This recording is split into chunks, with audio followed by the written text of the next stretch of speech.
In this lesson, we're looking at vector functions and their links to parametric equations and Cartesian equations. We already know what a vector is. A vector represents a relationship in space of one point relative to another point. And we know that vectors have direction magnitude. When we start talking about vector functions, then what we do is we introduce a parameter. And this is usually t. That parameter is used to define a family of vectors relative to those two-dimensional or three-dimensional displacements.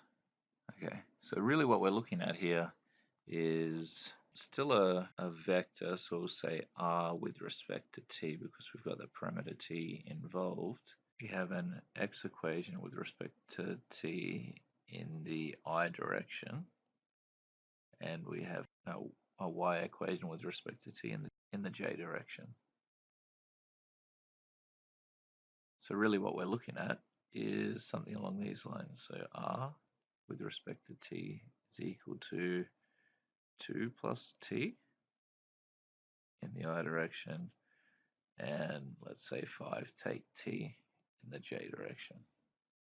So rather than just having a single vector defined using constants, we have a family of vectors which are defined by the parameter t and related to each of these functions in the x and the y direction, or the I and the j direction. All right, so a vector function must include a parameter. Now, what we're looking for, the skill that we're looking for, is that we want to be able to identify the x and y parametric equations, which are this x of t and y of t. And then we want to be able to convert the parametric equations to a Cartesian equation using x and y. Now, of course, this isn't going to work the same if we're in 3 dimensions. So we're focusing in 2 dimensions for this lesson. So really, this is our whole set of skills. We want to identify the parametric equations.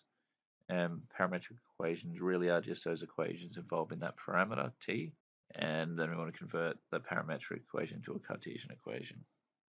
Okay, so this first example is pretty straightforward. Vector r is defined in the I direction with 3 plus t, and defined in the j direction as 1 take 2t. Essentially what we're saying when we look at this r, we're saying that's x of t I and y of t j, and that's equal to 3 plus t I and 1 take 2 t j. Functionally, all we need to do to identify the parametric equations is relate these two vectors. So we're saying that x is equal to 3 plus t, x is equal to 3 plus t, and y is equal to 1 take 2t. All right, so these here are our parametric equations. Okay, so to convert them to a Cartesian equation, we need to isolate t for each and relate them to each other. So we'll label these 1 and 2. As x is equal to 3 plus t, we know that t is equal to x subtract 3, and y is equal to 1 take 2t. So 2t is equal to 1 take y, and t is equal to 1 take y on 2. So we can call that 1a, and this is 2a now. Essentially, we can now equate, because they're both equivalent to t, we have x take 3, 1 take y on 2, and 2x take 6 is equal to 1 take y. If we multiply everything by -1, we get 6 take 2x, y take 1, and y is going to be equal to 7 take 2x. So obviously that's a linear equation. So the vector function that we looked at the start, that 3 plus ti and 1 take 2tj, can be represented by the linear equation y is equal to 7 take 2x. Now obviously that this linear equation represents the path of the vector. Okay, so nice and simple. We'll now look at an example that's a little bit more complex.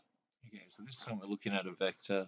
It has a linear equation in the I direction and a quadratic equation in the J direction. The first step's still the same. We can define our parametric equations. X is equal to 2 take t, that's our first equation, and y is equal to 3 plus t squared, and that's our second equation. Now, what we're going to do this time is we're going to rearrange and isolate for t with the first equation. We're going to sub that into the second. So, if we rearrange the first one, we get t is equal to 2 take x. That's 1a. We're going to sub into 2. And so we have y is equal to 3 plus t squared, which is 2 take x squared. If we expand that out, we get y is equal to 3 plus 4 take, don't forget your perfect square expansion where a plus b squared is equal to a squared plus 2ab plus b squared. And so that means we get 4 subtract 4x plus x squared. And that means we've got x squared take 4x plus 7. So this vector function can be represented by the Cartesian equation, which is a quadratic. Okay, so we'll keep on moving on. We'll look at a more complex scenario. Okay, in this example, again, we're looking to try and convert the vector function into a Cartesian equation. Now, in these scenarios where we include cos and sine, it's not going to be as easy to relate them. Isolating t leaves you with an inverse trig function, and working with inverse trig functions is not simple.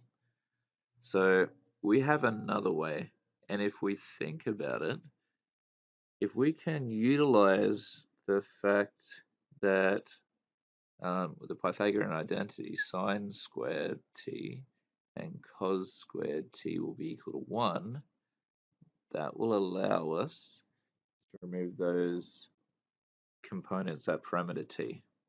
So this one's a different approach. When we have sine and cos, we're going to square the x and the y. So we'll start the same way. So we know that x is going to be 1 take cos. We know that y is going to be sine. Now we don't have to do anything with sine,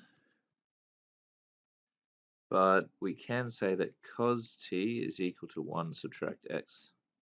And so if we adjust that, that makes our life a little bit easier. Now that we've got that, so if we say 1 take x squared plus y squared, so we're squaring each of these parametric equations in order to get a sum of squares of sine and cos. So we have sine squared t and cos squared t, which will be equal to 1.